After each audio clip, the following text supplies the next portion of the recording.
Hello बच्चों, let's read this question. The question says name a mirror that can form an erect and enlarged image of an object.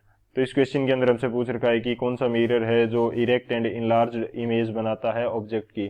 तो बात करते हैं हम लोग की कंसेप्ट की. कंसेप्ट की यदि बात की जाए, की कंसेप्ट, तो हमारे पास क्या की कंसेप्ट होगा. हम यहाँ पे देखेंगे कि कनकेव मिरर जो होता है उससे इमेज फॉर्मेशन किस प्रकार से होगा. सो हमारा की कंसेप्ट क्या रहेगा, image formation by concave mirror. Concave mirror से किस प्रकार से इमेज फॉर्मेशन होता है ये हम यहाँ पे डिस्कस करेंगे और इमेज बना के देखेंगे.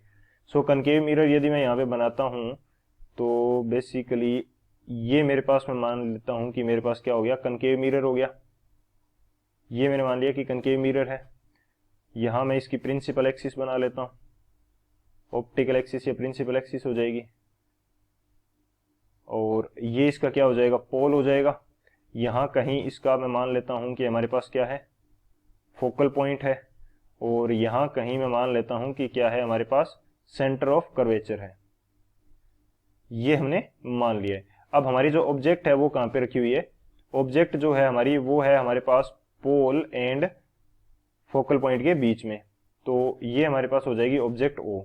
जब इसकी इमेज बनाएंगे तो इससे जो लाइट रे निकलेगी parallel to the principal axis, वो इससे रिफ्लेक्ट होने के बाद में कैसे पास आउट करेगी, वो पास आउट करेगी फोकल पॉइंट से.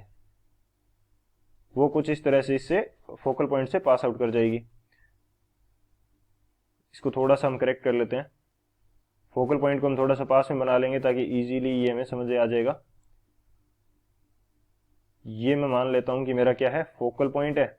और यहां से जब ये लाइट रे, ये मेरा फोकल पॉइंट हो गया, तो जब ये रिफ्लेक्ट होके आएगी तो ये कुछ इस तरह से पास आउट करेगी. यहां से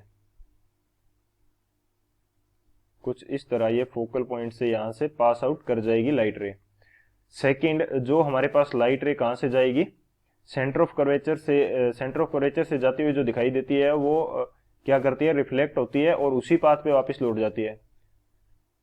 उसी पाथ पे क्या करती है, वापस लौट जाती है. जैसे ये हमारे पास, इसको मैं यदि शो करूं तो बेसिकली सेंटर ऑफ कर्वेचर से जाती हुई जो लाइट रे है वो किस प्रकार से जाएगी, वो कुछ इस प्रकार से जाएगी. वो इस मिरर से टकराएगी और वापस इसी पाथ को फॉलो करते हुए निकल जाएगी. अब ये जो लाइट रेज हैं, ये इनको पीछे कितना ही बढ़ाते जाएं भले ये मिलेगी नहीं और कोई भी टाइप का इमेज फॉर्मेशन नहीं होगा. यानी कि रियल इमेज तो नहीं बन सकती क्योंकि ये दोनों पैरेलल हो चुके हैं. अब यदि इन लाइट रेज को पीछे की दिशा में, पीछे के डायरेक्शन के अंदर बढ़ाते हैं तो ये किसी पॉइंट पे मिल सकती है और मिलती हुई दिखाई दे सकती है. और हमें वहां पे क्या मिल सकती है, एक वर्चुअल इमेज बनती हुई दिखाई दे सकती है. वो किस प्रकार से बनेगी वो भी हम देख लेते हैं. यदि मैं इन लाइट रेज को, जो रिफ्लेक्टेड लाइट रेज हैं, इनको मैं पीछे की तरफ, पीछे की डायरेक्शन के अंदर बढ़ाता हूं तो ये कुछ इस तरह से बढ़ेगी. और ये जो लाइट रे है ये कुछ हमारे पास इस तरह से पीछे की तरफ जाती हुई दिखाई देगी और यहाँ कहीं किसी पॉइंट पे ये हमें मैच करती हुई दिख जाएंगी. तो यहाँ मैच करती हुई दिख जाएंगी यानी कि हमें लग रहा है कि लाइट रेज यहाँ पे क्या है, मिलती हुई दिखाई दे रही हैं, लेकिन एक्चुअल में नहीं मिल रही हैं. ये हमारे पास क्या हो जाएगी, इमेज फॉर्मेशन हो जाएगी. ये जो इमेज है ये हमारी कैसी है, इरेक्ट इमेज है. और सेकेंडली ये हमारे पास कैसी है, इनलार्ज्ड भी है. इस प्रकार से कनकेव मिरर के थ्रू हमारे पास इनलार्ज्ड और इरेक्ट इमेज बनती है. बात करते हैं हम लोग सॉल्यूशन की.